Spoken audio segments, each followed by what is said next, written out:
bisa diperkenalkan dulu Ibu? Oh ya, perkenalkan nama saya Fakira Saida. Saya mengajar mata pelajaran sejarah di SMK Chandra. Ya, kelas berapa Ibu? Kelas 10 dan kelas 11. Tapi Iya. hari ini kita bahas kelas 10 dulu. Kelas 10 ya Bu ya. Kelas 10 C ya Bu ya. 10 sih. Ya, nanti Ibu akan mengajar Jam ke berapa? 78. jam 78 ya. Baik ya Bu. Izinkan saya Ibu, hari ini kita akan membahas tentang evaluasi dan pengembangan pembelajaran Ibu nanti di kelas ya Bu ya. Adapun tahapan-tahapan yang akan dilalui ya mengenai evaluasi dan pengembangan pembelajaran di kelas ini adalah yang pertama pra-observasi, kemudian nanti observasi dan juga pasca observasi. Nah, hari ini saya akan melakukan sebuah pra-observasi.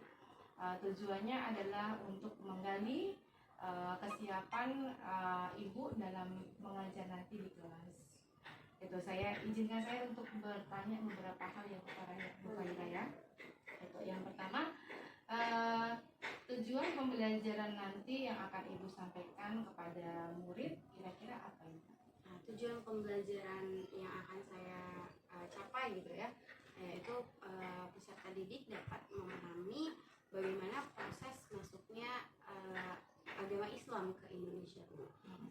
Lalu mereka bisa menganalisis bagaimana teori-teori masuknya agama Islam ke Indonesia dan saluran penyebaran agama Islam di Indonesia. Ya, hanya itu saja Ibu. Iya. Ya. Kemudian yang kedua, kira-kira area pengembangan yang akan Ibu hendak capai dari pembelajaran yang Ibu sampaikan tadi apa itu? Di sini saya menggunakan dua area pengembangan, yaitu pengetahuan dan keterampilan. Untuk pengetahuan yaitu peserta didik nantinya mampu menguraikan bagaimana sih hasil analisisnya terkait proses masuknya agama Islam ke Indonesia dan penyebaran proses masuk dan penyebaran agama Islam di Indonesia. Lalu kalau untuk keterampilannya, peserta didik dapat membuat rangkuman, tapi rangkumannya berupa mind mapping. Jadi di situ dinilai keterampilannya tentang bagaimana proses masuk dan penyebaran agama Islam di Indonesia. Oke, baik. Kira-kira strategi yang akan Ibu persiapkan nanti untuk mencapai area pengembangan yang akan Ibu tuju adalah apa? Oke, kalau saya strateginya pada awalnya saya akan menjelaskan dulu pakai PowerPoint, menggunakan PowerPoint. Lalu nanti saya akan memberikan video untuk mereka mempelajari bagaimana sih. Jadi kan setelah saya menjelaskan, mereka juga bisa mencari sendiri nih lewat video dan melihat bagaimana sih proses penyebaran agama Islam dan masuknya agama Islam, tapi lewat pembelajaran yang lain, maksudnya lewat video kan. Itu yang saya kan berbeda dengan model video-video lain gitu kan, maksudnya gitu. Terus juga nanti setelah mereka mempelajari tentang materi yang sudah saya sampaikan dan mereka tonton di video, anak-anak akan diskusi secara berkelompok kecil untuk memecahkan suatu masalah atau problem di situ. Gitu. Terus ya udah, nanti pada akhirnya peserta didik akan melaksanakan tugas individu berupa membuat mind mapping yang isinya tentang resum atau rangkuman dari materi yang sudah mereka dapat pada pertemuan itu. Ya. Jadi Ibu memberikan mungkin sebuah lembar kerja ya. Lembar kerja, ya. Nanti siswa akan memahami, mendapatkan hasil ya Bu ya, untuk dipresentasikan atau dikemukakan di depan kelas ya. Gitu.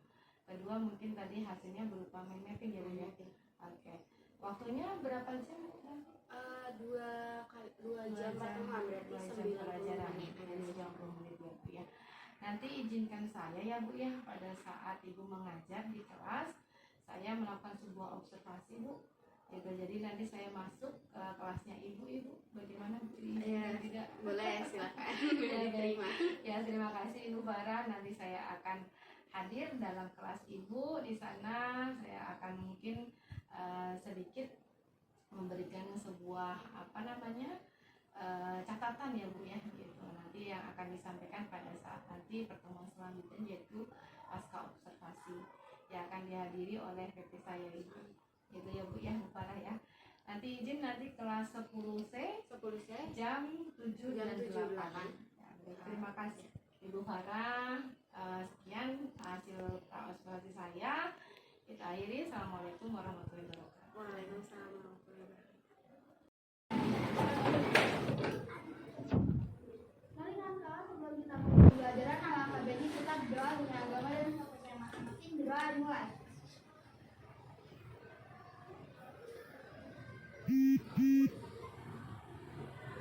Doa selesai.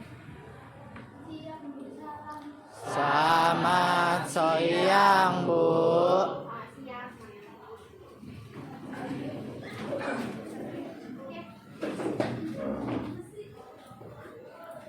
Oke, sebelum mulai pelajaran saya absen dulu ya.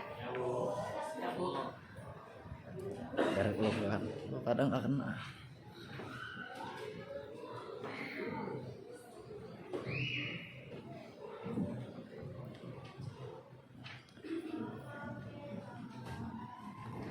Baterainya sekarang. Ahmad Khotim, Hadir, Bu. Ali, Ainur, Alek, Argedio, Reni, Luna, Charles, Hadir. Bettina, DKW,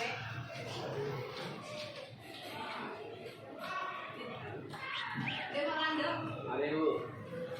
Davin, Davin Deandra, Baterainya. Salimata, Insa,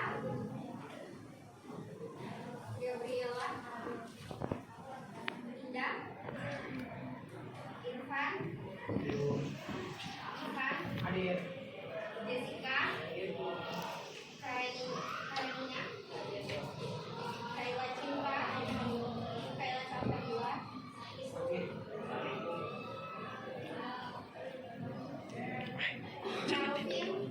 Jangan tidur. Kevin Rapal,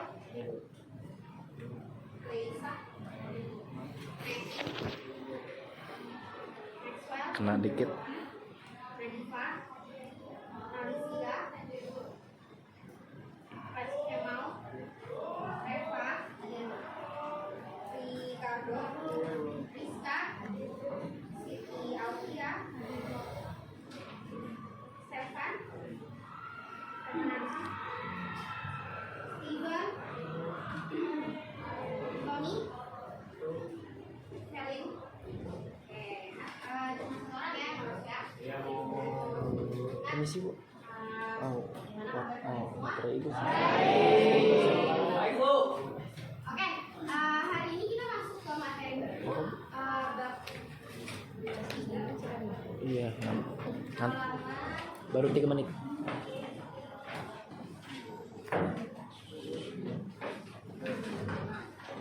Oke, nah hari ini kita akan masuk ke materi pengaruh agama Islam. Sebelumnya kita udah belajar tentang masuknya Buddha dan pengaruh Buddha dalam kehidupan masyarakat Indonesia yang sebelumnya kita masih menyembah nenek moyang sama benda ya, animisme dan dinamisme. Nah, terus karena sudah adanya agama Hindu juga, makanya kita harus tahu nih gimana sih masuknya Islam, apakah lebih mudah atau lebih sulit. Terus di sini juga ada kerajaan-kerajaannya, tapi hari ini kita nggak bahas tentang kerajaan-kerajaan Islam.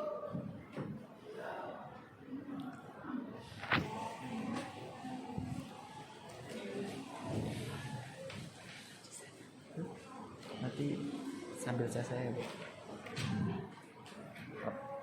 Hari ini kita belajar tentang bagaimana sih caranya Islam masuk ke Indonesia. Kemarin Hindu Buddha juga kan ada teori-teorinya kan, ada cara masuknya lewat teori yang mana, ada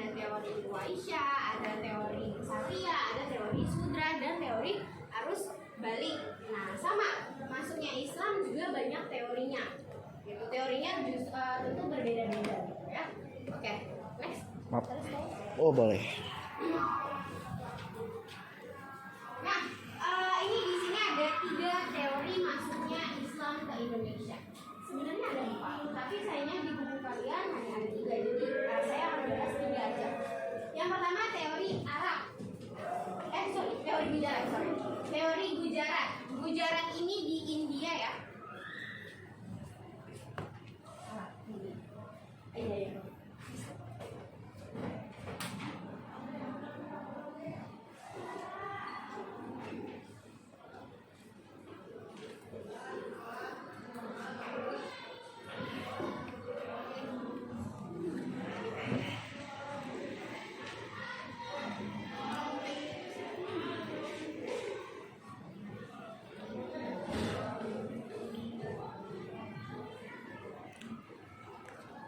Nah, Gujarat ini adanya di India. Sebelumnya Hindu Buddha juga masuknya dari India ke sini gitu kan. Hampir sama kayak teori masuknya Hindu Buddha ke Indonesia, teori Islam ke Indonesia juga gitu. Hampir dibawa dari India. Ini menurut Snow Grow-nya.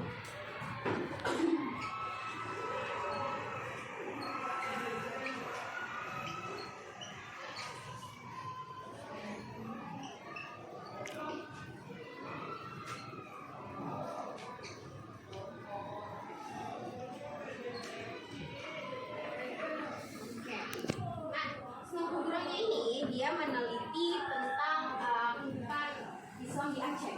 Sampai dia menemukan bahwa sebenarnya Islam masuk ke Indonesia itu lewat orang-orang dari India. Bagaimana cara membawanya? Lewat perdagangan. Menurut Snowgrow-nya, pada abad ke-13 Masehi, orang-orang dari Gujarat, India itu datang ke sini karena mereka kondisinya waktu itu udah Islam, jadi mereka berdagang ke sini dan mereka mengajarkan agama Islam. Terus dari mana Snowgrow-nya bisa ngomong kayak gitu? Pasti kan harus ada buktinya. Buktinya adalah Baik. Oke, di sini ada batu nisan Sultan Malik As-Saleh. Sultan Malik As-Saleh ini adalah raja pertama kerajaan Samudra Pasai, yaitu kerajaan tertua di Indonesia, kerajaan Islam tertua di Indonesia. Nah, dia melihat batu nisannya Sultan Malik As-Saleh ini itu sama ukirannya kayak yang ada di Gujarat, India. Makanya dia menyimpulkan bahwa yang membawa Islam ke Indonesia adalah orang India. Karena dari mana sih yang bikin batu nisan Sultan Malik As-Saleh ini tahu ukiran orang-orang India, Islam di India gitu kan? Makanya dia bilang kalau yang membawa Islam ke Indonesia adalah orang Gujarat. Tapi sayangnya pada abad ke-12 itu Islam baru masuk ke India. Ini adalah kekurangan dari teori Gujarat. Jadi Islam baru masuk ke India itu pada abad ke-12. Belum tentu semuanya itu udah tersebar luas gitu ya Islamnya. Jadi makanya teori ini ada kelemahannya, yaitu karena di India sendiri lebih kuat Hindu Buddhanya daripada Islamnya. Oke, balik lagi ke sebelumnya. Nah, berikutnya ada teori Arabnya. Orang-orang kan pasti beranggapan bahwa yang memasukkan agama Islam ke Indonesia adalah orang-orang Arab, karena Islam jatuhnya di Arab, kan?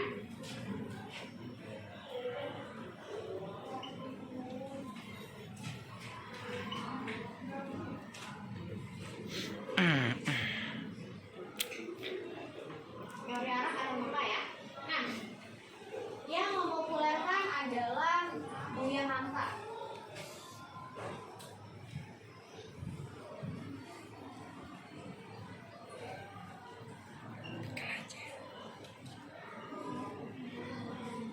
Menurut Buya Hamka, bukan India, tapi orang Arab atau orang Mekah yang bawa ke sini. Karena Islam jatuhnya di Arab, pasti udah gitu ditambah kan Nabi berdakwah ke seluruh dunia gitu. Terus mungkin para pedagang-pedagang dari Arab ini berdagang ke Indonesia dan menyebarkan agama. Jadi mereka berdagang sekaligus berdakwah gitu ya. Nabi kan juga gitu, Nabi Muhammad dia berdagang dan sekaligus berdakwah. Terus menurut Buya Hamka, Islam udah masuk dari 7 Masehi ke Indonesia. berarti kan duluan dia dong masuknya daripada si orang-orang India gitu. Nah berarti kuat bahwa Islam disebarkan oleh orang-orang Arab. Buktinya nah di sini ada batu nisan Fatimah binti Maimun dan batu nisan Maulana Malik Ibrahim. Ini udah berkaligrafi Arab. Dari mana orang Indonesia tahu kalau dari mana orang Indonesia tahu kaligrafi Arab kalau bukan orang Arabnya sendiri yang datang ke sini ngajarin gitu kan. Ditambah sudah adanya pemukiman pedagang-pedagang Arab di pantai barat Sumatera. Makanya kuat bukti bahwa teori Arab inilah yang benar-benar maksudnya teori Arab ini yang paling benar, yaitu dia yang menyebarkan agama Islam di Indonesia. Tapi sayangnya kelemahannya cuma satu, itu mereka tidak ikut serta dalam penyebaran agama Islam. Jadi mereka mungkin masuknya agama Islam tapi nggak ikut menyebarkan. Terus ditambah juga kesamaan mazhab antara Islam di Indonesia dengan Islam di Arab sama-sama menganut mazhab Syafi'i. Gitu. Makanya buat bahwa orang-orang Arab lah yang bawa agama Islam ke Indonesia. Oke? Ya. Nah, berikutnya ada teori Persia. Di mana Persia? Ada nggak negara Persia sekarang? Enggak ada. Dari Persia di mana? Ayo, tahu nggak Persia di mana? Timur Tengah, benar, Timur Tengah. Nah, Timur Tengahnya bagian mana sekarang negaranya? Bukan, salah. Ini dari Timur Tengah. Apa? Iran atau Iran dan Irak, pokoknya antara dua negara ini, ya. Jadi menurut teori Persia, ini dipopulerkan oleh Hossein ya.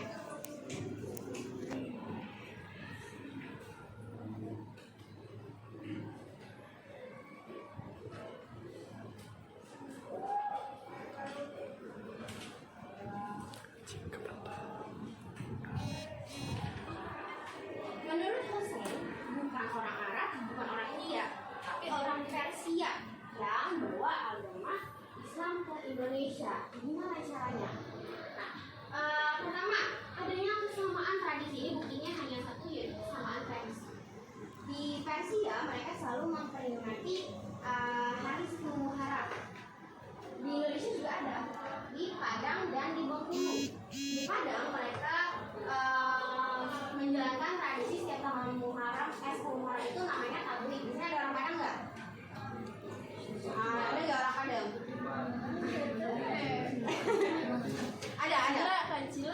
Ada upacara tablik tau nggak? Oh nggak pernah pulang ke Padang berarti? Kalau Muharram itu mereka melaksanakan upacara atau tradisi tablik. Nah, itu sama kayak yang ada di Persia. Pokoknya setiap tanggal 10 Muharram. Terus ada tabut di Bengkulu, sama kayak di Persia, kayak di Padang juga. Gitu. Berarti kesamaan tradisi ini kalau bukan orang Persia yang bawa, siapa lagi? Gitu kan? Kenapa bisa ada kesamaan budaya ini? Pasti ada kontak budaya antara orang Persia dengan orang Indonesia. Tapi kalau orang Jakarta, biasanya 10 Muharram kita melaksanainnya ini Lebaran anak yatim. Ada anak yatim nggak di sini? Benar, kalau 10 Muharram itu namanya Lebaran anak yatim. Biasanya dapat duitnya banyak. Benar kok. Betul. Duitnya banyak di tanggal 10 Muharram karena orang-orang pada ngasih gitu ya. Benar kok. Itu buktinya, bukti dari kesamaan tradisi ya. Iya. Jangan. Nah, kesamaan tradisi itu yang membuat Hussein berpendapat bahwa orang-orang Persia ini sudah datang ke Indonesia dan menyebarkan agama Islam, gitu ya. Tapi sayangnya ada satu kelemahan, gitu. Jadi kelemahannya adalah di Irak atau Iran saat ini, dari dulu sampai hari ini, mereka itu Islamnya berbeda dengan Islam yang ada di Indonesia. Di Indonesia Islamnya Sunni atau Ahlus Sunnah wal Jamaah, gitu kan? Yang ngikutin Nabi kan? Tapi kalau di Irak atau Iran mereka Syiah. Nah, berarti itu adalah kelemahan dari teori Persia ini, karena nggak mungkin dong kalau emang Persia yang membawa, pasti kita Islamnya Islam Syiah bukan Islam Sunni. Gitu. Jadi itu menjadi kelemahannya ya. Oke. Oke, ini udah ya, tadi ya batu nisan. Nah, kalau si Faisal nggak ada bukti bendanya, hanya tradisinya aja. Nah, ini juga bukti eksternal yang mengatakan bahwa Islam sudah masuk ke Indonesia. Pertama, yang paling tua ini adalah berita dinasti Tang. Nah, dinasti Tang ini dinasti Cina ya. Dia mengatakan bahwa pada abad ke-7 Islam sudah ada. Kan? Teori Arab tadi abad ke-7. Sudah ada pemukiman orang-orang Arab di sepanjang pantai Sumatera Barat gitu. Jadi dia udah melihat di dinasti Tang ini yang pelautnya gitu. Dia menulis bahwa udah ada pemukiman orang-orang Arab di Sumatera Barat pada abad ke-7. Nah, berarti kira-kira teori Arab ini benar gitu ya. Nah, balik lagi sama kayak Hindu Buddha, nggak semua teori benar tapi pasti ada yang salah. Jadi terserah kalian mau meyakini yang mana ya. Terus ada berita Marco Polo. Nah, kalau ini orang Eropa ya, Marco Polo dia berkeliling dan dia udah melihat bahwa ada kerajaan Islam di Pulau Nusantara. Kalau dulu kan namanya Nusantara. Berarti udah ada nih Islam di situ. Terus ada catatan Ibnu Battuta. Ini dia datang ke Samudra Pasai. Samudra Pasai itu kan kerajaan Islam tertua. Dan dia nulis kalau udah ada satu kerajaan Islam di ujung Pulau Sumatera, paling utara Pulau Sumatera gitu kan, di Pulau Sumawe, Aceh. Nah, berarti udah ada Islam udah masuk, apalagi udah mendirikan sebuah kerajaan. Terus ada berita Mangkuan, ini juga dari Cina, hampir sama kayak dinasti Tang. Pokoknya rata-rata mereka ini pelaut-pelaut yang keliling-keliling gitu ya. Terus yang terakhir adalah berita Tom Pires. Ini catatan Tom Pires, judulnya Suma Oriental. Nah, Suma Oriental ini mengatakan udah banyak pemukiman dan kerajaan Islam yang ada di Indonesia pada abad ke-16. Apalagi itu udah abad 16, udah jauh banget kan. Tadi 13 kan Buddha sama Persia. Terus 14, 15, 16 berarti udah tambah banyak ininya, pemukimannya dan kerajaan-kerajaannya. Next. Oke, bagaimana sih cara Islam menyebar di Indonesia? Kalau tadi kan teori masuknya, gimana cara masuknya gitu kan, lewat siapa? Nah, ini menyebarnya bagaimana? Yang pertama, perdagangan. Nah, ini cara yang paling populer ya. Hampir sama dengan Hindu Buddha, bahwa Islam masuk ke Indonesia dengan dibawa para pedagang. Jadi para pedagang ini berdagang sekaligus berdakwah. Berdagang itu kan nggak sebentar ya. Mereka kan pasti sampai barangnya habis, bisa berhari-hari atau berminggu-minggu bahkan berbulan-bulan. Nah, perdagangan ini nyambung dengan perkawinan. Para pedagang-pedagang dari luar itu, mereka kan berbulan-bulan atau berminggu-minggu, ya rata-rata pedagang ini laki-laki. Yang namanya laki-laki tidak bisa jauh-jauh dari perempuan. Jadi mereka daripada berzina, lebih baik mereka menikahkan warga lokal. Jadinya kalau mau nikah sama mereka, apalagi yang orang Arab ya, ini kan perkawinan ini katanya dari orang-orang Arab menikahkan orang lokal gitu kan. Nah, orang-orang Arab ini kalau mau masuk, kalau mau nikah harus masuk dulu ke Islam gitu. Terus perkawinan ini lumayan banyak terjadi waktu itu. Pertama karena tadi syarat dari orang Arabnya mereka harus masuk Islam dulu, orang lokalnya. Kedua, karena orang lokalnya beranggapan bahwa orang Arab ini keturunan Rasulullah. Sampai hari ini masih ada anggapan seperti itu kan. Orang Arab keturunan Rasulullah, berarti derajatnya lebih tinggi. Siapa yang nikahin orang Arab, derajatnya akan ikut naik. Makanya bangsawan-bangsawan di zaman itu, anak-anaknya dinikahkan sama saudara-saudara ayah dari Arab. Jadi anggapan bahwa dia akan naik derajatnya gitu ya. Sampai hari ini bahkan. Makanya kan orang Arab itu tidak boleh menikah di luar orang Arab. Maksudnya mereka harus menikah sama orang Arab. Saya ini nah, kalau yang laki-laki menikah dengan perempuan bukan Arab itu boleh. Nanti anaknya jadi orang Arab, dapat marganya. Kalau perempuan harus menikah dengan laki-laki Arab, tapi kalau dia menikah sama laki-laki Arab, yang nasabnya putus. Makanya kalau keturunan Rasulullah itu wajib meluruskan mazhabnya. Nah kalau keturunan Rasulullah habis, ya selesai lah. Oke, next kesenian. Nah, ini dilakukan oleh Wali Songo. Karena sebelum masuknya Islam sudah banyak seni-seni yang lahir di Pulau Jawa, yang lebih tepatnya di Pulau Jawa. Di sini mereka menggunakan wayang. Wayang ini diubah ceritanya. Awalnya kan wayangnya ini cerita Hindu-Buddha, Mahabharata, Ramasinta, tapi nanti sama Wali Songo diubah jadi cerita-cerita Islam.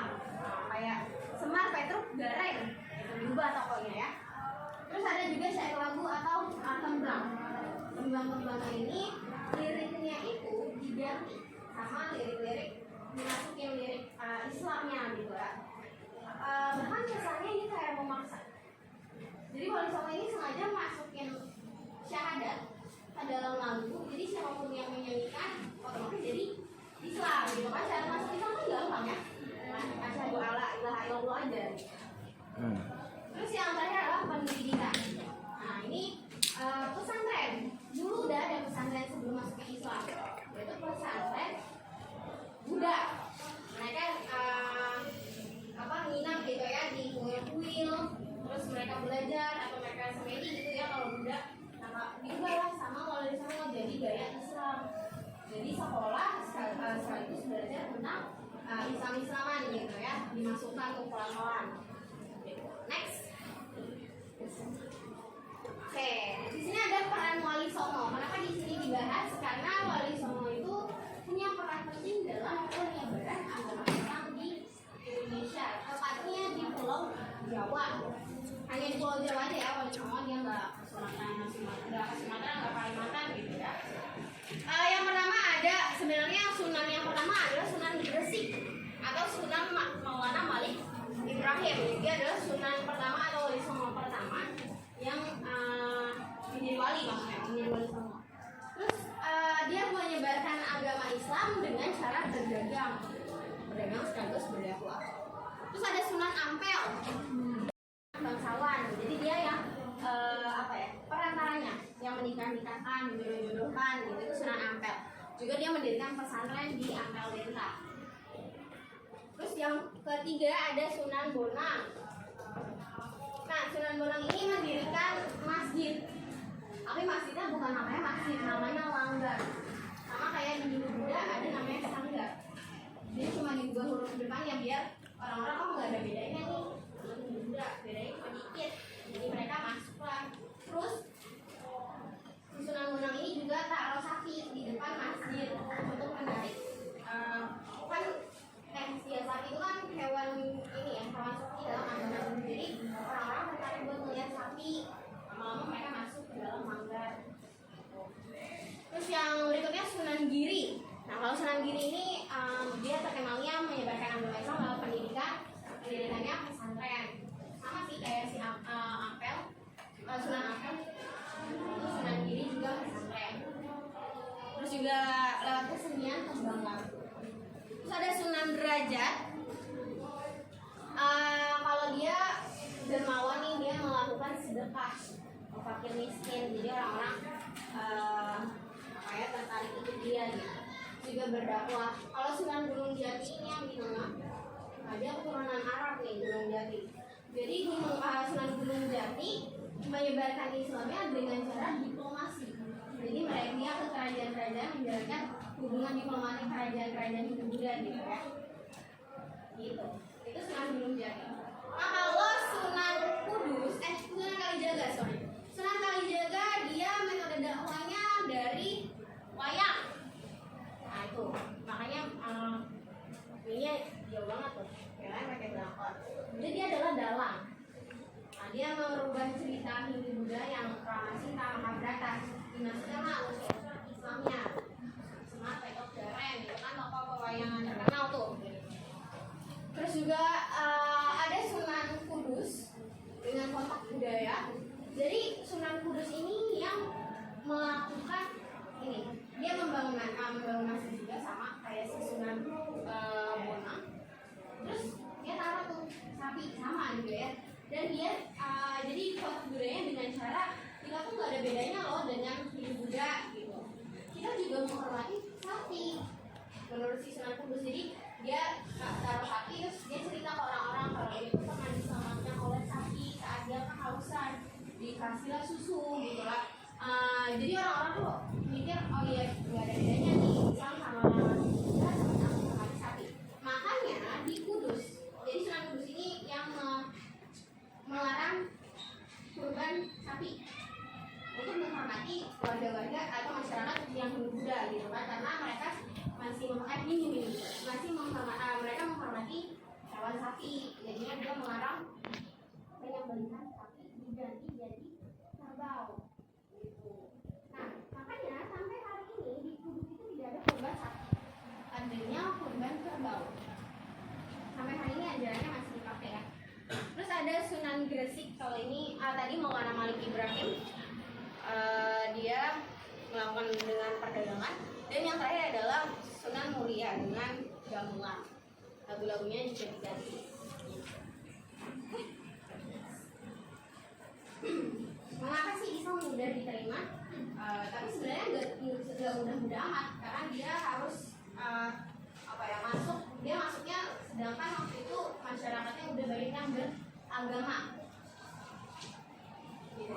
Ada agama Hindu Buddha dan masih ada agama kepercayaan animisme dan dinamisme. Jadi dia agak sulit, tapi karena cara masuk Islam yang gampang, mudah kan, hanya mengucapkan 2 kalimat syahadat, jadi banyak orang yang masuk Islam. Tapi lebih ke kejebak aja sih, karena kan tadi yang Wali Songo ini masukin syair lagunya, masukin syahadat, jadi Islam.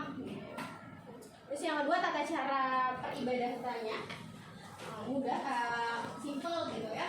Kalau ini mau mudah agak ada persiapan ini, ada persiapan itu gitu kan. Kalau Islam ya udah hanya wudhu dan sholat, udah gitu ya.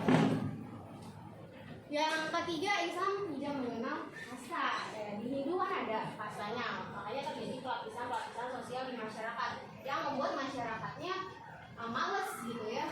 Jadi dibeda-bedakan. Akhirnya mereka lebih tertarik yang tidak ada kastanya, berarti Buddha sama Islam. Terus penyebaran agama Islam dilakukan secara damai. Nah, kenapa di sini? Karena sebelumnya pada masa kerajaan Hindu Buddha, kerajaan-kerajaan Hindu Buddha ini kan saling menyerang satu sama lain, gitu kan, untuk merebut wilayah. Terus mereka memasukkan, kayak Sriwijaya menyerang Mataram kuno. Nah, dia masukin agama Buddha ke Mataram kuno. Sebelumnya kan agamanya Hindu. Nah, itu kan dilakukan dengan cara peperangan dulu. Kalau Islam enggak, mereka kerajaan-kerajaannya enggak berantem. Terus runtuhnya kerajaan Hindu dan Buddha, mulai kehilangan pamor kerajaan-kerajaan Hindu Buddha, akhirnya masuklah Islam lewat Demak.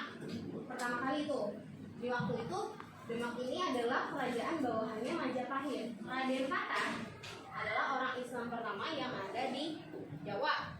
Raden Patah ini keturunan Cina, makanya nanti sebenarnya 4 teori Cina satu lagi.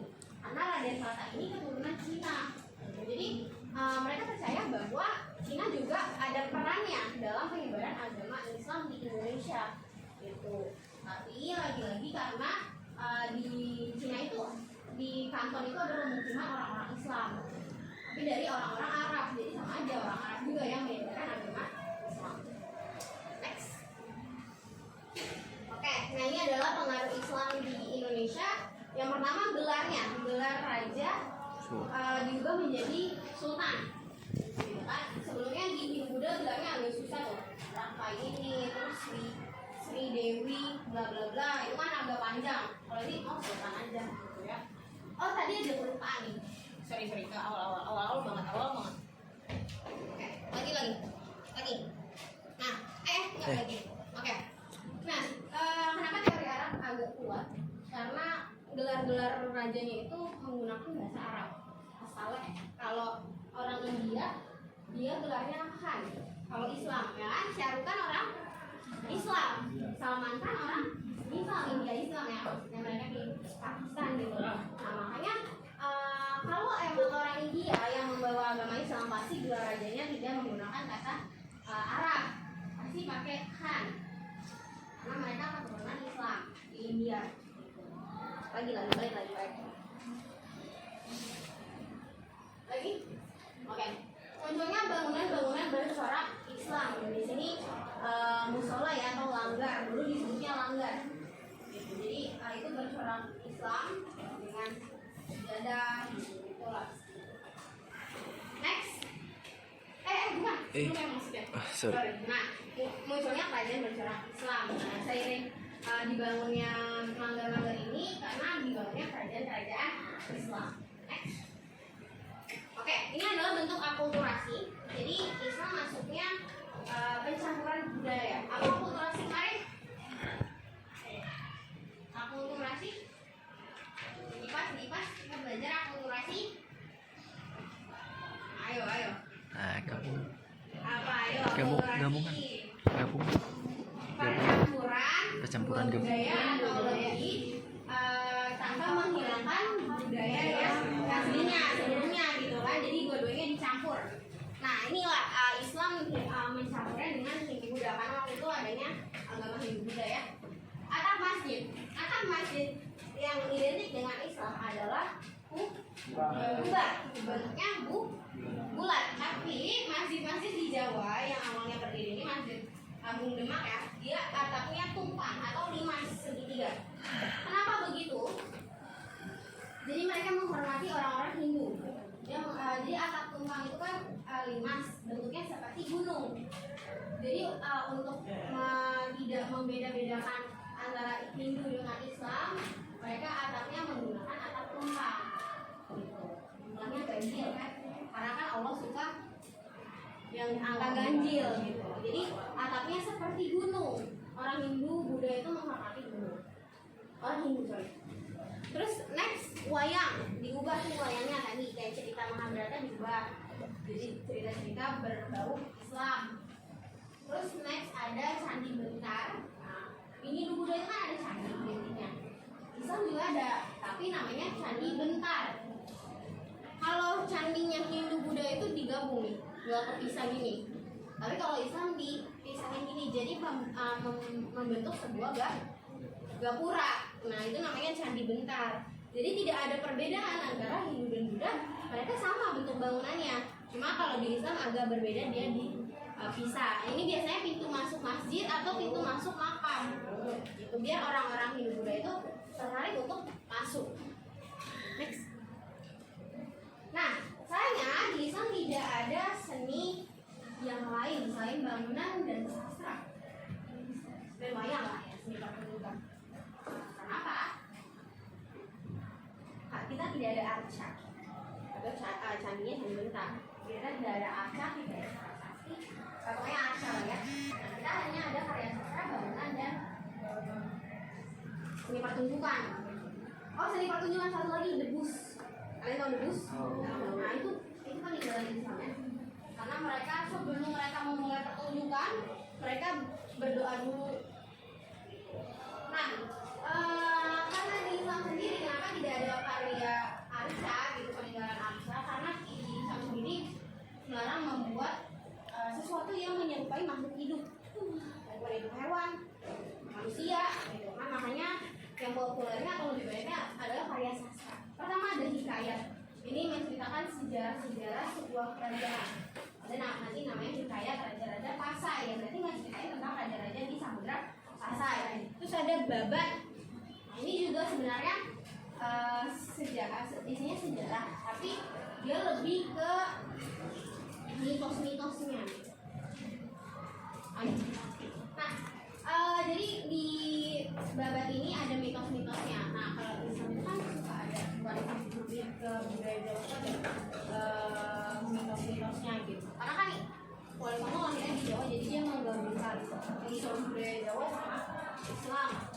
Makanya nanti ada Islam Jawen yang tidak bisa meninggalkan kebudayaan lama. Terus yang ketiga ada suluk. Kalau suluk ini lebih ke lagu-lagu atau tembang-tembang. Terus ada serat. Kalau ini isinya tulisan-tulisan juga. Oke? Ada yang ditanyakan? Nah, kalau Islam sejawen itu karena gabungan Islam, Buddha, animisme, dinamisme. Tapi lebih ke animisme, dinamisme dan Islam. Terus ada lagi namanya primbon, weton. Tahu weton orang Jawa? Siapa Jawa di sini? Ada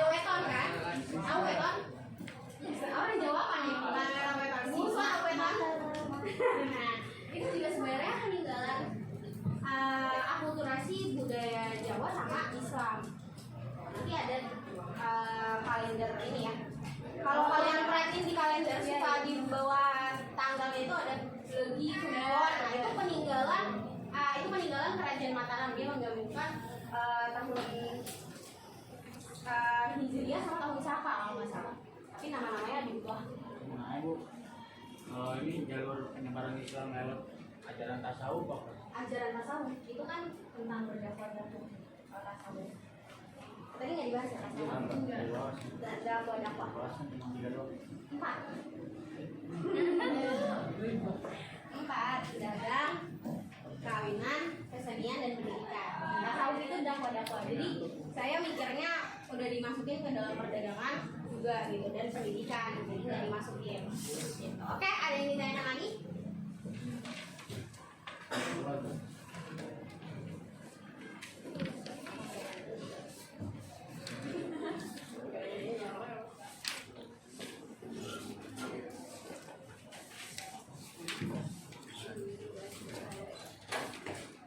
Ada yang bertanya?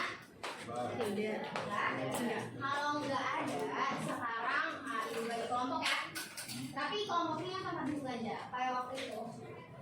Ini nanti tugasnya ada apa? Itu berlima ya berarti. Itu berlima ya. Ricardo mau ke depan atau ke belakang? Apa Davin yang ke depan apa? Davin yang ke belakang? Terserah lah, itu pembagian. Ini juga berlima berarti. Ini cuma ini yang berempat. Ini berempat, itu berempat. Ini juga berlima.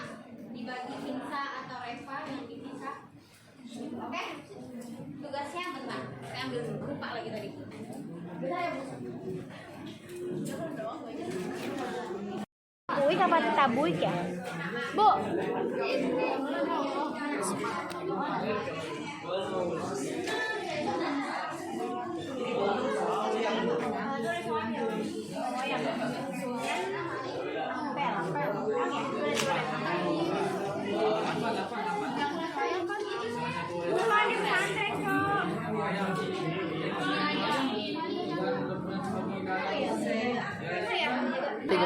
Kali jaga, Cok.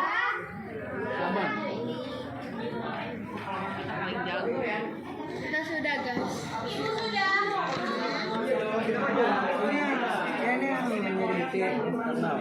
Eksternal itu tadi nih, yang namanya nih. Ini namanya. Namanya itu. Iya dong. Ini yang mana ya? Kalau nama Ibrahim.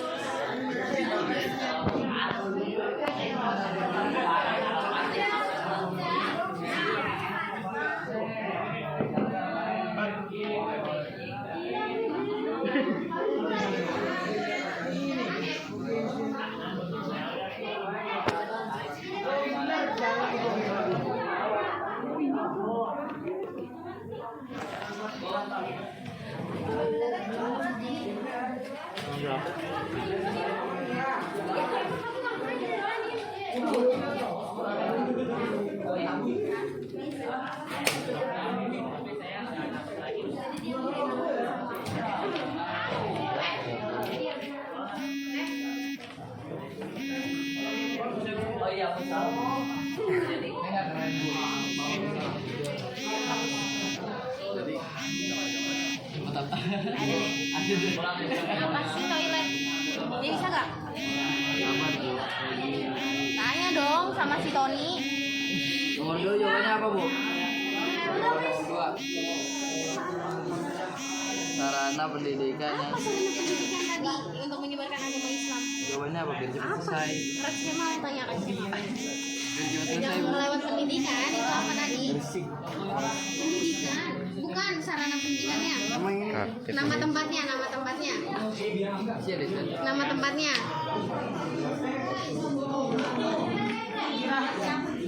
Nama tempat pendidikan Islam. Deket-deket Bu, mau kopi deketin Bu, jangan, Bu. Bu, awas. Duduk. Bu, bajunya dikeluarin. Maxwell. Aduh. Maxwell dicarinya. Bu, batu nisan Maulana Malik di mana, Bu? Batu nisan Maulana Malik. Malik siapa tadi? Mana Malik? Ibrahim. Oh. Kita asal jawab ini. Maulana Malik. Ini benar Maulana Malik.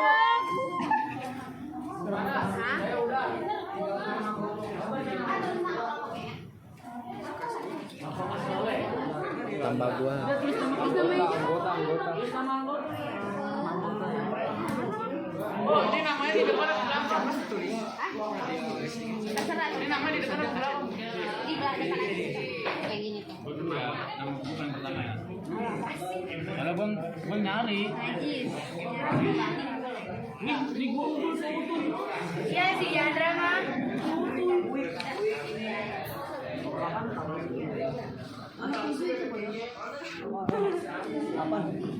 Itu kan iya. Dari mana, Cok? Ini kan teh. Jarak. Lu gimana sih, Abang? Abang Irfan? Kapan soalnya, Bang? Nomor 8 sih. Salah satu. Jangan lagi yang udah. Ya jelas sih. Jangan ke samping. Ke samping. Apa dia tarik? Pertanyaan mendadak. Ada lagi satu lagi di ini. Narik sama Asik. Kan namanya dengan Mas dan narik kita kelompok berapa ya? Oh, sana. Berarti Ihsan, Maulana, Malik, siapa tadi? Ya udah.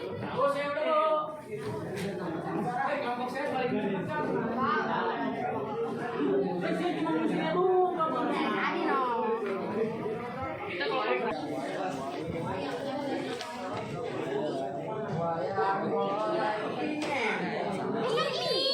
Gue fokus ke sini.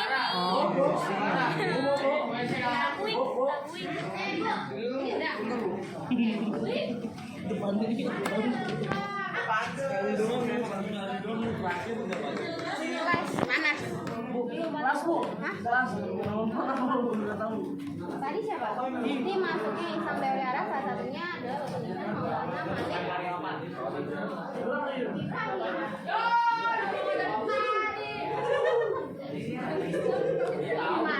Ibu.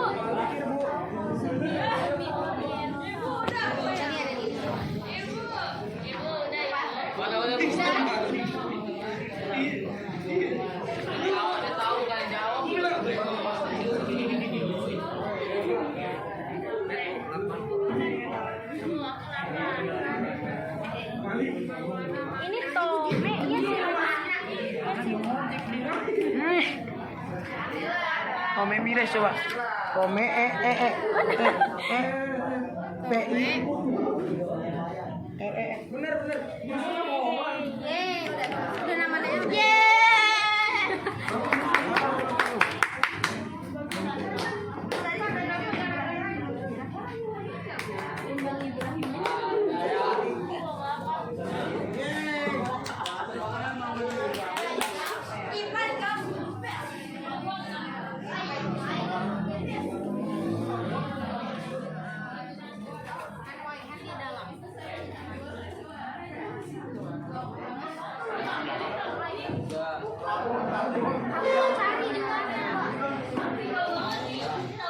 Siapa tadi yang pakai gambar? Ini kan gambar-gambar.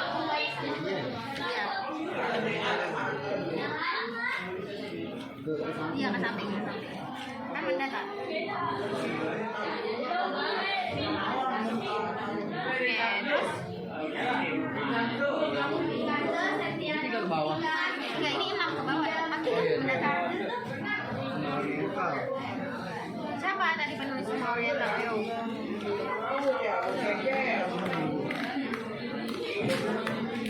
Dan belum ya. Tome Mires.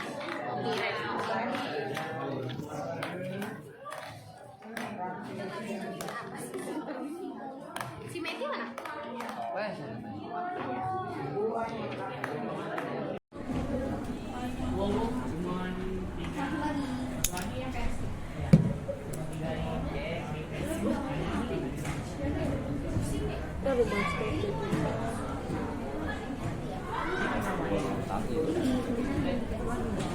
Penghapus dong.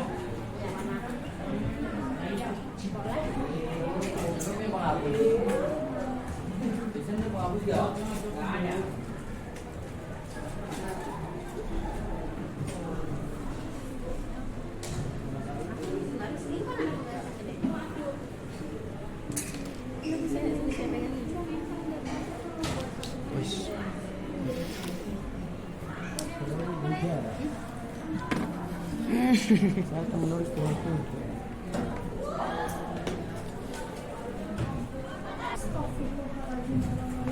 Apa-apa? Masih always sleep. Semua. Musiknya bu. Bu. Audrena. Diwarnain lah. Yang Cina nggak usah. Bangladesh. Apa emang ada Bang Manis? Ini ada. Nggak usah, Cina aja. Cina nggak usah. India terakhir. Bukan.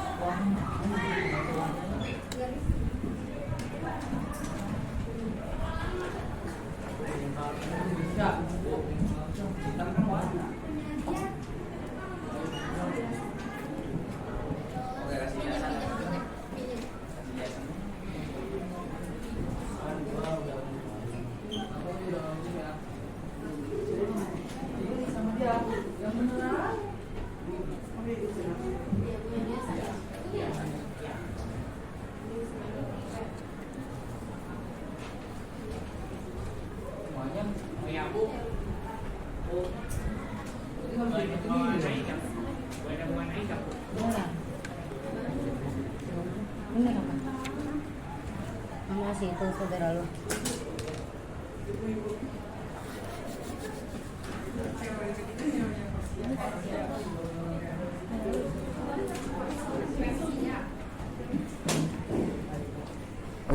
Miring-miring bu.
Karena sudah lewat jam, ini nggak mau lagi. Oh iya, ini doa aja dulu ya.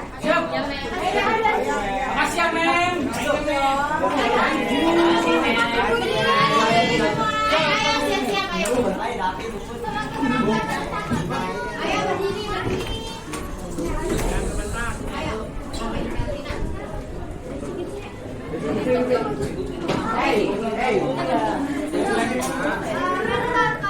Kita pulang kalau kabarnya kita berdoa bisa agama dan kesehatan mati berdoa di kelas.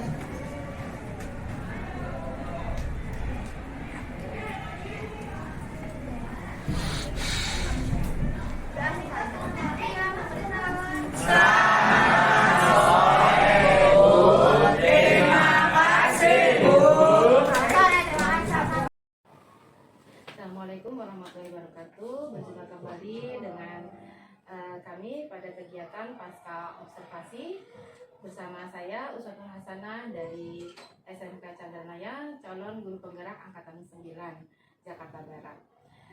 Saya masih ditemani oleh Ibu Fahira Saidah, guru mapel sejarah kebetulan hari pasca observasinya yaitu mengajar di kelas 10C, dan saya juga ditemani oleh PP saya yaitu pengajar praktek Pak Justurana ya, dari SMP Negeri 72 Jakarta Pusat.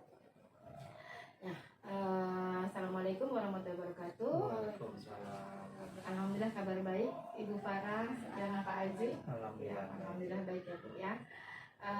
Dalam percakapan pasca observasi ini saya akan memberikan sebuah pertanyaan yang terkait dengan perjalanan proses observasi yang sudah Ibu Farah lakukan ya, dan nanti saya akan mengajukan beberapa pertanyaan. Adapun tujuan pasca observasi ini adalah untuk mengevaluasi di mana proses perjalanan pada saat pembelajaran Ibu di kelas itu mengalami perkembangan atau ada masukan yang perlu Ibu perbaiki. Ya. Pertanyaan pertama, Ibu Farah, izinkan saya bagaimana perasaan Ibu terkait dengan jalannya kegiatan observasi kelas yang sudah berlangsung? Perasaan saya cukup baik. Alhamdulillah kita udah di tahap pasca observasi setelah perjalanan yang cukup panjang gitu ya. Apalagi melihat kondisi kelas pada saat observasi, mereka peserta didiknya sangat memuaskan untuk saya. Nah, ya baik. Saya akan sedikit memberikan hasil observasi Ibu pada saat saya melakukan observasi di kelas Ibu. Itu ada beberapa hal saya melihat di sana adalah tujuan pembelajaran yang Ibu sampaikan kepada siswa gitu ya.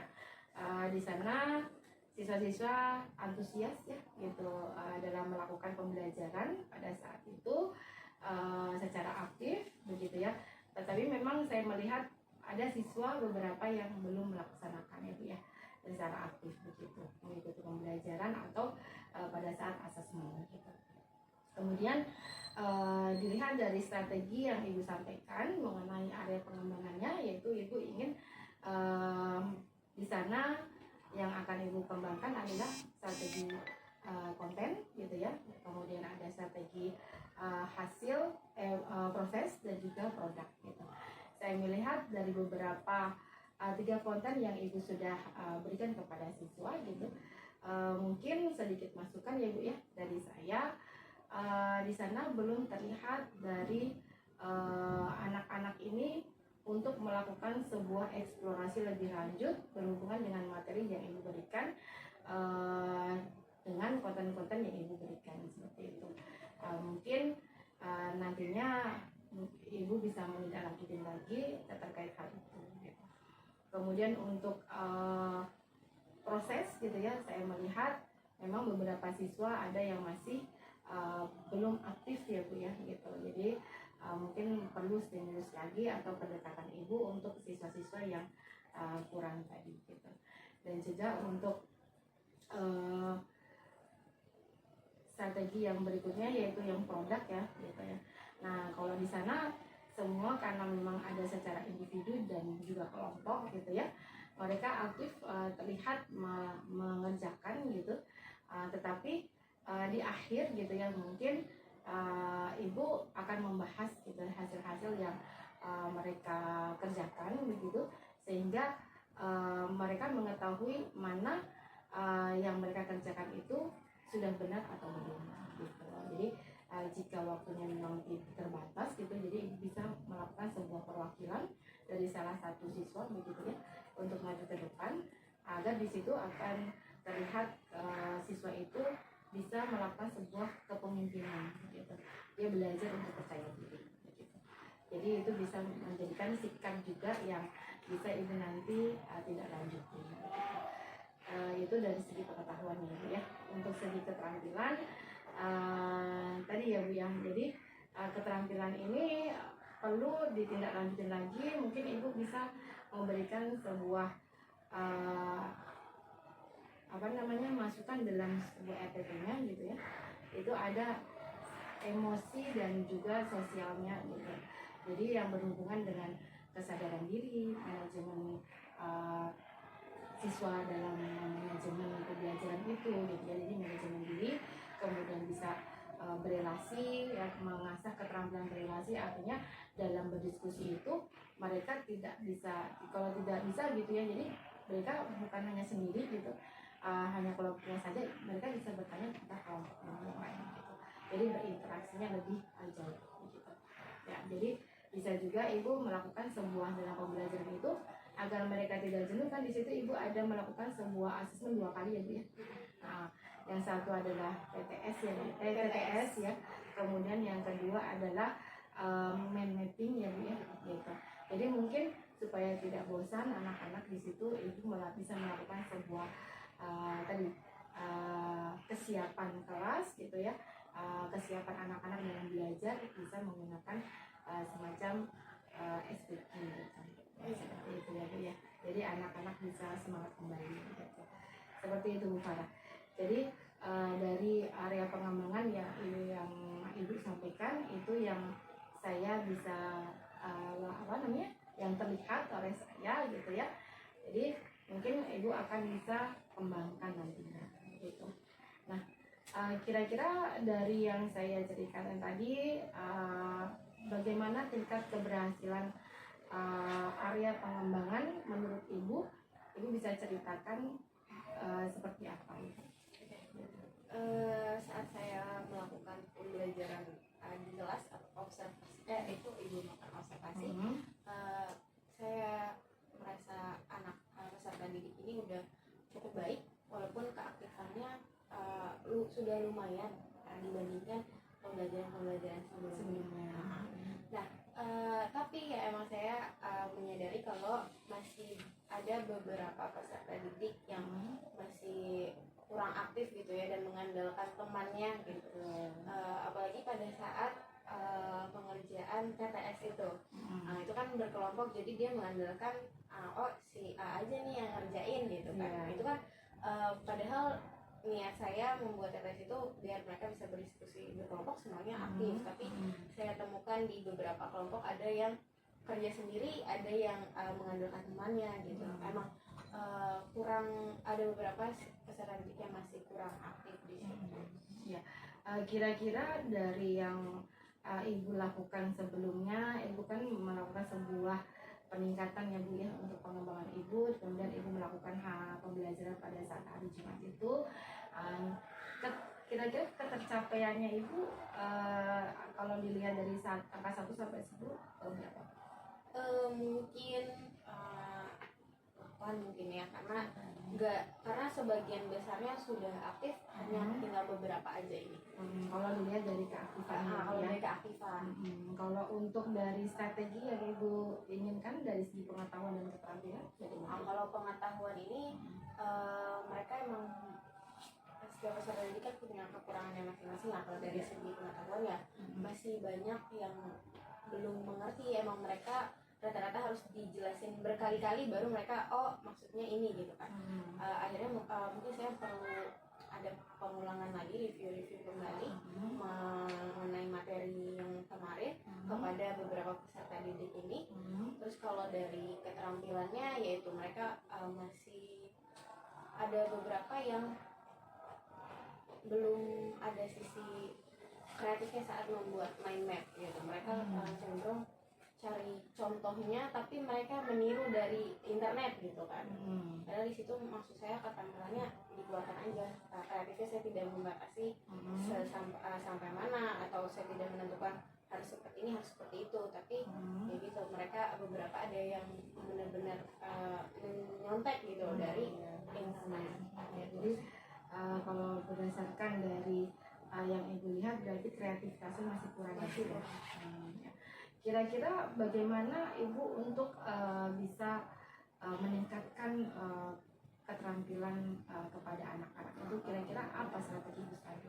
Kalau untuk keterampilan, karena kan kalau tugas pelajaran saya kan lebih ini ya, keterampilannya lebih ya agar siswa tersebut kreatif. Kreatif itu mungkin yang membuat kayak mapping atau scrapbook. Mungkin saya lebih ke ini ya, kalau sendiri mereka bisa apa namanya, bisa nyontek di Google, tapi mungkin kalau dikerjakan secara kelompok kecil kayak misalkan berdua. Jadi yang satu ini yang kreatif, yang satunya agak kurang, mungkin akan saya satuin gitu biar yang tidak kreatifnya ini terpengaruh sama yang kreatif. Jadi yang kreatifnya nggak boleh nyontek gitu kan. Jadi dia agak terdorong nih buat mungkin dia gambar apanya gitu. Kayaknya bakal saya buat kalau untuk tugas yang ke arah keterampilan gitu ya, akan membuat kelompok kecil aja kayak berdua. Itu dari segi kelompoknya. Mungkin ibu punya strategi lain, metode selain memacing, mungkin anak-anak nggak semuanya menyukai begitu ya, atau mungkin ibu punya strategi selain mapping mungkin seperti itu agar terlihatlah di situ diferensiasinya gitu ya. Itu apa ya, mungkin lebih ke ininya ya, saya tuh dari yang paling gampang dulu saya lihat rangkuman bukunya aja gitu ya. Mungkin nanti saya kasih tugas merangkum, apakah siswa ini bisa merangkum dengan caranya dia sendiri, maksudnya dari hasil apa yang sudah dia baca. Saya tidak akan menyuruh dia membaca buku, jadi itu yang paling rendah, tingkatan paling rendahnya mungkin rangkuman dulu kali ya. Mereka kira-kira mereka pemahaman sama dia sama pemahaman. Kira mereka kreatif ya untuk ngerangkum ini, mereka akan punya temannya atau mereka melihat di buku gitu. Jadi saya kasih materi itu yang paling rendahnya. Paling ya membuat, kalau yang tingkatan atasnya lagi ada membuat scrapbook mungkin ya. Tapi kalau scrapbook ini agak sulit kalau siswanya belum kreatif banget. Jadi pelan-pelan aja dulu. Ya, baik. Jadi ibu akan melakukan sebuah peningkatan gitu ya. Jadi artinya yang memang siswa yang belum bisa membuat sebuah mapping, jadi di situ ibu mulai tergali untuk membuat sebuah diferensiasi ya Bu ya, agar terlihat hasilnya itu berkreasi ya kan. Ibu membuat juga tadi perangkum gitu ya. Ya jadi agar mereka bisa memahaminya, karena memang tidak semua menyukai mapping mungkin ya Bu ya. Jadi mungkin hanya bisanya juga bisa merangkum saja gitu. Tapi untuk yang tingkatannya lebih lanjut, scrapbook tadi yang Ibu sampaikan gitu. Tapi sebelumnya sudah pernah dilakukan Ibu? Oh, kalau scrapbook sejauh ini baru poster, baru bikin poster infografis gitu aja. Oh, itu sudah pernah dilakukan? Sudah pernah. Oh, sudah. Jadi artinya beragam Ibu membuat ya. Hanya saja pada saat pembelajaran di materi yang ini adalah Ibu secara diorama, pernah diorama. Oh, diorama juga. Kayak bentuk ada 3 dimensinya gitu. Ya. Tapi karena itu berkelompok, jadi mereka mendorong aja gitu. Nah, itu berarti kan sebuah ide-ide itu kan sudah beragam ya Bu ya, dalam melakukan sebuah diferensiasi produk gitu. Jadi di sini yang dimaksud diferensiasi produk itu adalah hasilnya adalah beragam gitu. Jadi Ibu tidak hanya satu saja, siswa semua menggunakan mapping begitu ya kan gitu. Jadi karena saya melihat di situ instruksinya Ibu masih menggunakan mapping secara keseluruhan. Mungkin Ibu bisa membebaskan anak gitu kan. Ibu bisa sesuai dengan kebutuhan siswa gitu ya. Jadi anak-anak ini Ibu bebaskan saja, produknya dari hasil pemahaman bisa diberikan secara hasilnya bisa beragam. Silakan sesuai dengan apa yang kalian bisa gitu. Bisa menggunakan rangkuman, mapping begitu, apa tadi scrapbook, dan juga ya apapun aja sih yang mereka infografis tadi ya kan gitu ya, sudah atau pernah karena dilakukan mereka ya. anak broadcasting bisa juga dari bikin video, bisa juga kalau mereka yang suka itu kan. Nah gitu Bu, mungkin lebih ke arah karena memang dia keterampilan ya, jadi bisa diarahkan kepada keterampilannya mungkin gitu, atau mungkin ya dengan dia mapping kurang suka gitu. Nah itu akan muncul Bu di situ, itu inovatifnya gitu. Jadi selain kreatif juga inovatif kepada teknologi. Nah gitu, jadi Ibu tadi sudah berusaha untuk mencari ide-ide yang akan disampaikan kepada anak-anak yang berhubungan dengan skillnya, keterampilannya. Nah itu memang yang diharapkan, seperti anak-anak sekarang ini kan sudah 4.0 ya Bu ya gitu. Jadi bukan seperti kita mungkin hanya bisa bertulis saja gitu. Iya, jadi sekarang sudah melek akan teknologi. mungkin dengan mereka didekatkan ke arah ke sana gitu ya, mereka akan lebih menyukai itu gitu. Jadi ya Bu Farah ya. Jadi Ibu sudah mulai sudah menemukan ya Bu ya, kalau saya melihat di sini Ibu bisa meningkatkan dari segi keterampilannya ke arah selain keaktifan tadi apa saja Bu tadi? Keaktifan, Hmm. kreatifan, Dan juga pengetahuannya, ya tapi inovatif tadi inovatif, ya. inovatifnya juga. Gitu ya. Oke. Baik Bu Farah, untuk segi pengetahuannya kira-kira apa lagi yang bisa Ibu berikan nanti untuk ke arah konten-konten? Pengetahuan. Apakah sudah maksimal Ibu? Kalau untuk kemarin sepertinya emang karena kan siswa berbeda-beda belajarnya, siswa berbeda, ada yang audio, ada yang visual, ada yang audio visual. Sedangkan kemarin saya memberikan materi dengan media pembelajarannya itu PowerPoint. Walaupun saya sudah memberikan link video yang harus mereka tonton, tapi kan tidak semua siswa ada kesadaran buat membuka link tersebut. Apalagi mungkin next time saat pembelajaran saya bakal masukin videonya itu ke dalam tampilan PowerPoint saya atau apa gitu, karena banyak siswa yang nggak bisa belajar maksudnya dari hanya sekali melihat gitu kan, mereka harus berkali-kali, mereka harus mendengar berkali-kali, terus sengaja saya kasih link supaya mereka bisa mempelajari lagi di rumah gitu. Mungkin kalau kemarin masih ada beberapa siswa yang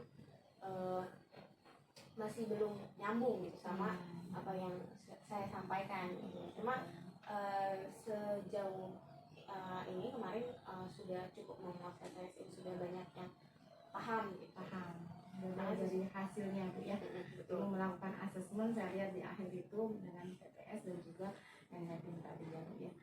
Mungkin itu tadi itu menjadi bahan refleksi Ibu ya untuk pada hari ini, sehingga Ibu bisa menindaklanjutin lagi dari area pengembangan yang akan Ibu yang sudah Ibu sampaikan kepada anak-anak. Nah kemudian Ibu bisa tindak lanjut mana yang belum tercapai dari area pengembangan yang akan dikembangkan itu ya Bu ya. Mudah-mudahan harapan yang tadi yang Ibu ingin kembangkan bisa terrealisasi ya Bu. Jadi saya ingin sekali nantinya melihat perkembangan Ibu pada saat Ibu sudah menindaklanjuti tadi, mengaplikasikan kepada anak-anak gitu pada saat mengajar sesuai tadi yang harapan Ibu selanjutnya gitu. Kira-kira Ibu mau dilanjutin kapan Ibu? Mungkin setelah kebetulan mereka minggu besok masih Ibu enggak udah masuk, cuma mereka ada penilaian harian. Oh ya, Mungkin 2 minggu lagi baru mereka kembali belajar. Jadi di situ mungkin Ibu mau Dimulai dari situ. ya gitu.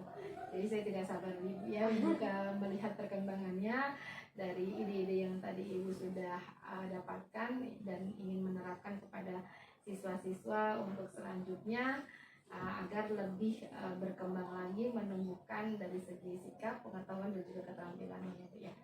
Baik, sampai di sini percakapan kita untuk pasca observasi. Terima kasih Ibu Farah sudah hadir menemani saya. Di sini ada BP saya. Bapak bisa menyampaikan kira-kira umpan balik ataupun tanggapan untuk kami untuk pembelajaran di kelasnya Ibu Farah.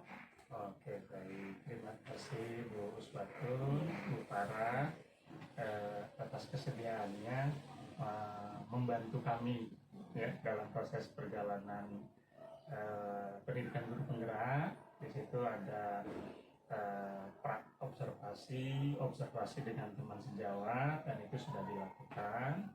Yang tadi saya sudah dengar sendiri bahwa di dalam proses pembelajarannya sudah menggunakan menyisipkan pembelajaran diferensiasi dan menyisipkan KSN juga ya? Ya. Oke, baik. Nah itu nanti dari apa yang sudah diberi masukan tadi tinggal diaplikasikan dalam pembelajaran berikutnya, sehingga nanti nampak bahwa pembelajaran diferensiasinya baik itu konten lagi proses dan satu lagi produk. Nah itu disesuaikan dengan kebutuhan murid ya, dengan gaya belajar mereka masing-masing gitu, dan disisipkanlah KSE supaya nanti timbul kesadaran dan lain sebagainya sehingga memang mereka bisa fokus dalam pembelajaran gitu. Tujuan akhirnya bisa meningkatkan hasil belajar mereka sesuai dengan gaya belajarnya masing-masing. Tujuan akhirnya adalah itu gitu. Jadi untuk sementara apa yang sudah dilakukan memang sudah ada beberapa ya Bu Uswatun yang memang sudah meliputi beberapa aspek dalam diferensiasi dan ASK. Tinggal pengembangannya saja ke depannya. Oke, mungkin sementara itu saja dulu. Sekali lagi sudah terima kasih atas bantuannya. Baik, terima kasih. Assalamualaikum warahmatullahi wabarakatuh. Waalaikumsalam warahmatullahi wabarakatuh.